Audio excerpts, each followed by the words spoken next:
happy to come across your video where you talked to Brody about the sattvic diet, registic and tasmic um, foods. Okay. Those are concepts I haven't come across before, so that's interesting. Okay. Yeah. I forget what the video was about. Was it just about that? Like the types of foods or?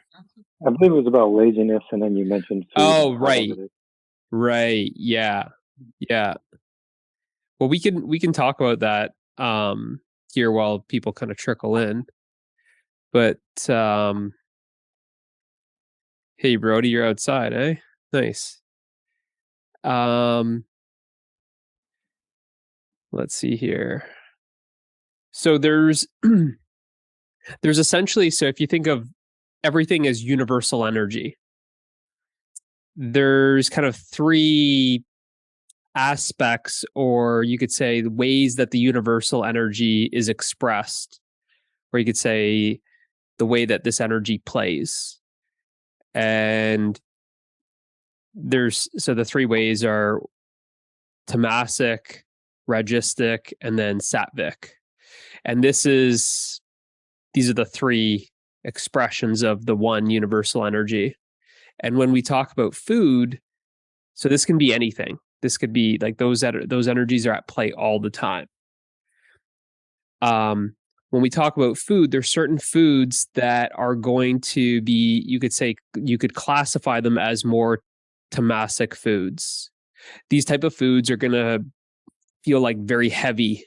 They're very, they're not alive. They're processed. It's like what you would just call like junk food.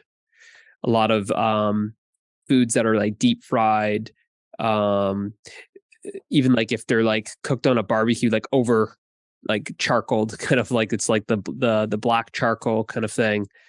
That type of food is going to be classified as tamasic, and it's kind of exactly what I said. It's this heaviness, this inertia feeling. It just pulls you down. Then there's the registic energy, and in terms of food, that's stuff that like is going to make you feel like ups and downs. It'll give you kind of like, that's like Red Bull. It gives you like energy, but it's jittery, and then you crash after it. Or you might, have a bag of Skittles, you'll feel good, and then you'll feel like, oh, I feel kind of lethargic. So it's got this high and low. It's got this like jitter where you're always trying to like how I said, is like people are always on Red Bull and coffee, and they're having the ups and downs kind of thing. This is when people talk about like midday crashes. A lot of the food that they're eating prior to that actually causes the crash, right? So like they'll go out, big lunch or whatever, mix a lot of sugars with a lot of fats, and then they'll process food, and then they'll wonder, why am I crashing at like 1:00, an hour after the lunch? It's because a lot of this food, it takes a lot of energy to actually digest it. It takes a lot. So the third category of the energy would be sattvic, and this is more like cleaner foods. It's more of plant-based foods, high water content, fresh fruits and vegetables.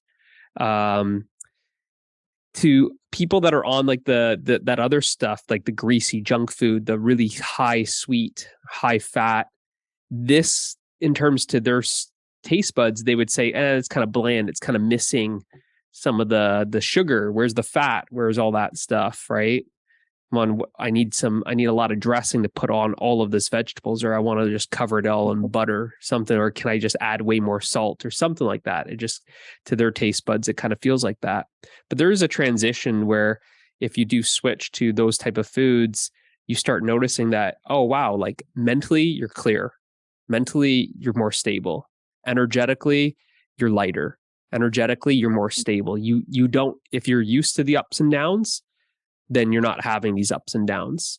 It feels like, if I were to say it like another way, if you were to say like there's three types of, when you go to the gas station, there's like three types of gas, or like whatever petroleum that you put in. It's like that is like the sattvic is like considered like the premium or whatever, like the highest, right? That's that fuel that you're putting into your body.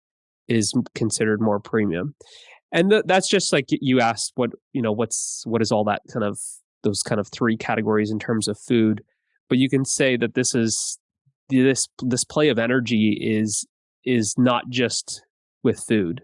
It's easy to see with food, it's easy to feel with food, but it could be like your office space. If you don't have a window and it's dark and you keep it dark all the time, that's more of that tamasic. It affects your energy that way. It affects your mood that way. It's going to feel very dead and like, groggy and like, just kind of lifeless.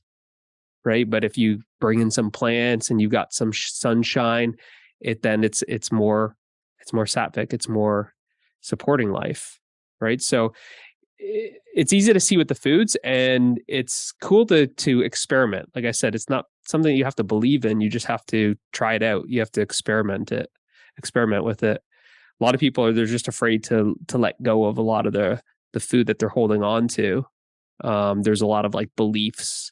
What if I let go of all the meat? What if I stop eating this much protein? Am I going to just, whittle away to nothing? I need my coffee. What else? What else is going to give me energy? How can I function without my coffee? But it's a lot of these things, they're actually counter. I don't like saying the word counterintuitive because like intuition's like it's like it's intelligence, but it's counter what you think. If you think like a lot of people think that they need the coffee, but in fact, if you can get off of it just over the first 1 to 2 to 3 days, it's definitely you struggle from withdrawal symptoms. But after the third day, you'll notice that you actually have higher energy off of the coffee. But so it's what people say is like, I need my coffee to get going in the day. And it's like really that kind of you dip and your energy takes a dip by having that coffee. I've been measuring my blood glucose for over 6 months, and my diet's kind of been trending toward this sattvic diet already. So I wasn't a big leap for me. Yeah. So like I said, it's one of those things you just have to experiment. You have to see it's nice because then you have a before and after. And like I said, then there's all the beliefs go out the window because you're literally saying, wow, like I'm clear, I'm focused, I'm stable, I'm high energy, I'm lighter, I'm happier, like all these different things. It just naturally you start experiencing it with that. And that's a big thing is like basically even with like satsang is it's more the truth is beyond these three plays of energy. But you could say that with satsang is it's definitely it's high quality in terms of sattvic.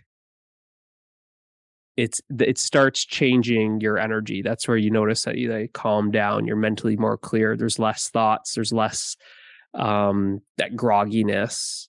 You'll feel alert but restful at the exact same time. It's that energy that you could say is very purifying. So the tamasic energy, it's very like a lot of laziness where people it's like they want to just play video games, drink beer, smoke weed, like don't do anything. Then the rajasic, it's like it's too much. It's like Western society, go, do. It's too much. It's too yang. Right. In terms of spirituality, it can get in the way too, because then it's like, I need more books. I need to listen to more YouTube stuff. I need more teachers, more courses, more.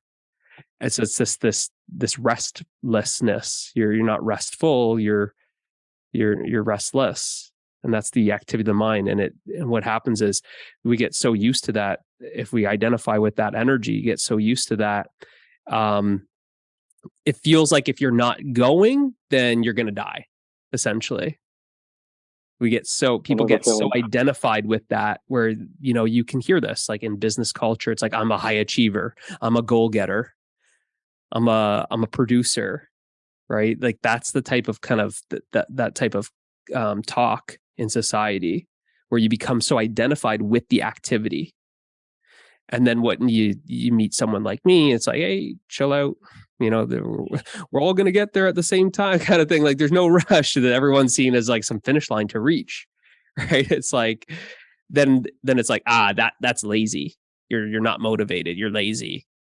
right? It's funny how society does that, because we're so identified with the doing because we haven't realized our being, right? So So many unexamined beliefs. sorry.